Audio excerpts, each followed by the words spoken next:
what you had for breakfast, but what fundamentally is the fabric of existence. And maybe more importantly, how our minds perceive it. Exactly, how our human minds twist and categorize that fabric. So our mission today is to act as guides through a stack of source material that is going to aggressively challenge the mental operating system you use every single day. It really is. We're going past personal philosophy and straight into metaphysics. We're zeroing in on a concept they call pure being and this ultimate idea of oneness. A singular, unified reality. Right, one that exists completely independent of human opinion or any category we might invent. And it's so important to hold a certain tension in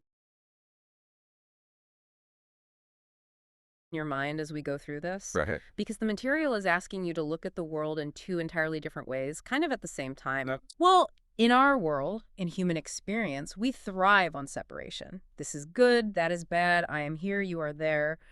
We build our whole lives on these distinctions. Sure, it's how we function. But the sources we've analyzed insist that the underlying reality, the ultimate source, is singular, it's indivisible, and it's whole. So that's the paradox.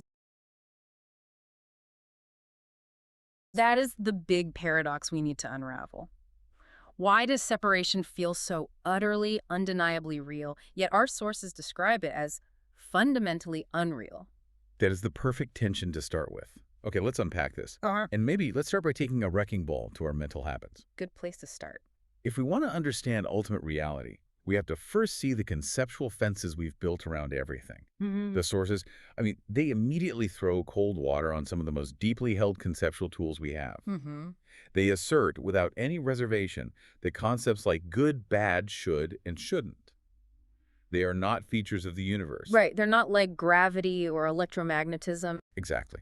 They're described as purely mental labels, ideas, frameworks the mind uses to navigate the world. Well, think of it this way. These labels are absolutely essential for a functioning society. That's right. If we didn't have concepts of good behavior and bad behavior, we couldn't agree on traffic laws or manners or justice.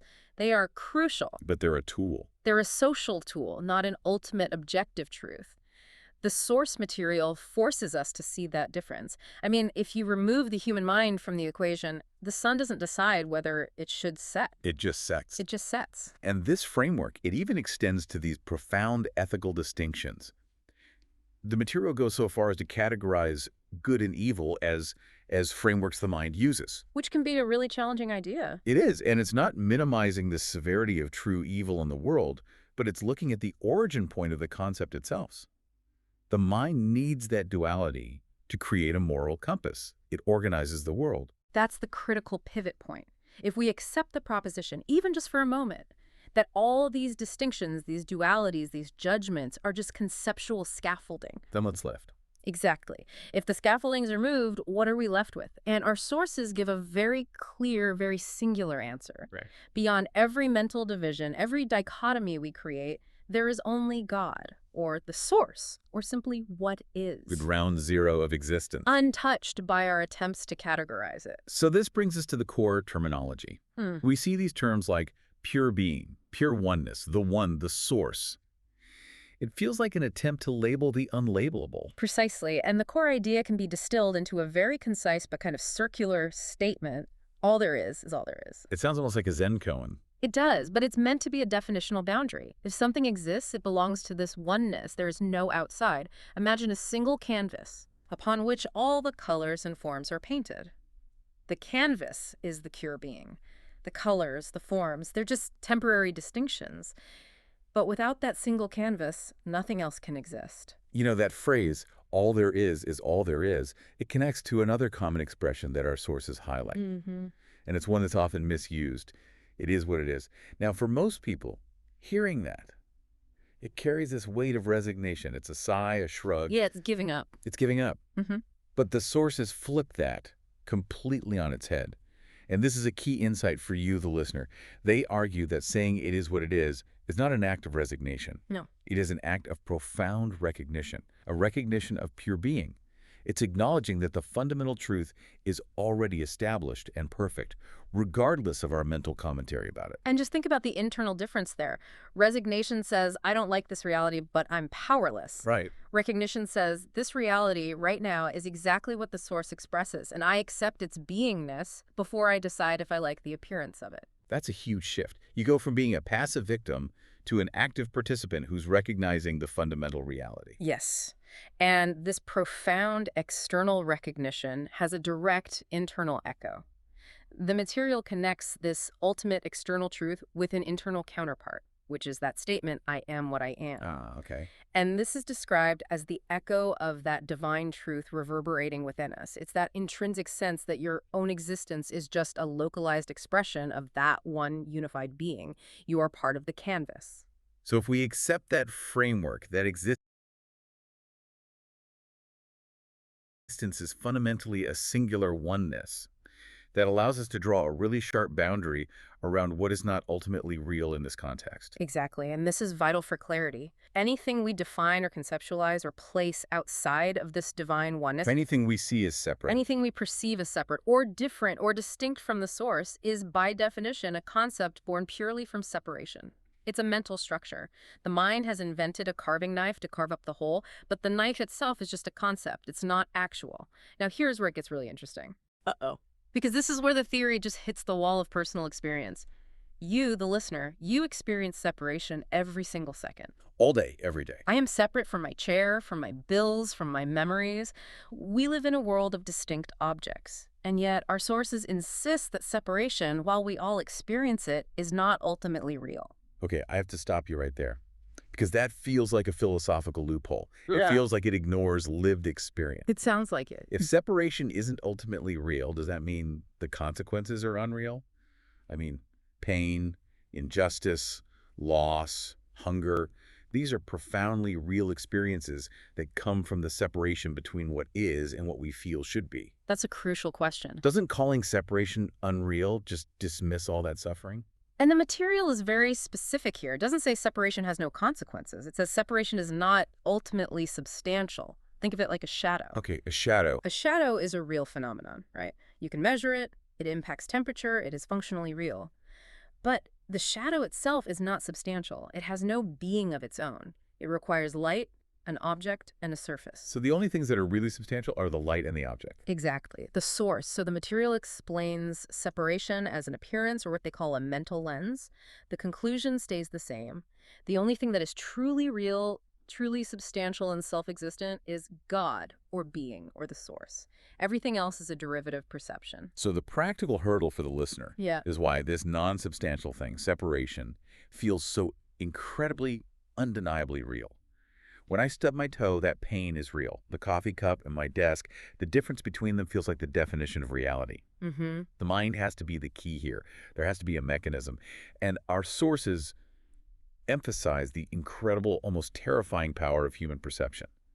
The mind doesn't just passively process data from the outside. No, it's an active creator. It actively experiences its own concepts so vividly that those concepts gain the feeling of objective reality. The mind essentially tricks itself.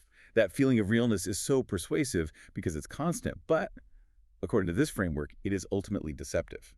This gets us into the deeper mechanics of the mind. The mind is an engine of categorization. It is constantly creating meaning, defining boundaries, issuing judgments. We don't just see a tree. Right. We see a type of tree. Is it mine or not mine? Is it useful or not useful? And crucially, once the mind makes these categories, it starts to live inside the world it just built. The categories become the map, and the mind treats the map as the territory. It forgets it drew them out. It completely forgets. Let's use an analogy away from the spiritual for a second. Imagine you put on a pair of blue tinted glasses. Yeah. The concept is that the glasses change the world's color. The perception is that the world is blue. Now, every single thing you see validates the concept. The grass is blue, the sky is deep blue, the car is blue. The concept of separation works the same way.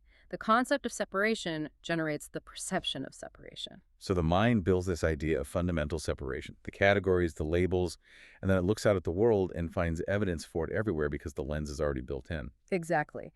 And here's the core mechanism that makes this whole system feel so undeniably true. To the human mind, persistent, validated perception becomes reality. Perception is reality. The mind believes what it sees, and it only sees what its concepts allow it to see. This is precisely why that perceived separation feels so true. Our experience validates the concept that our mind created in the first place.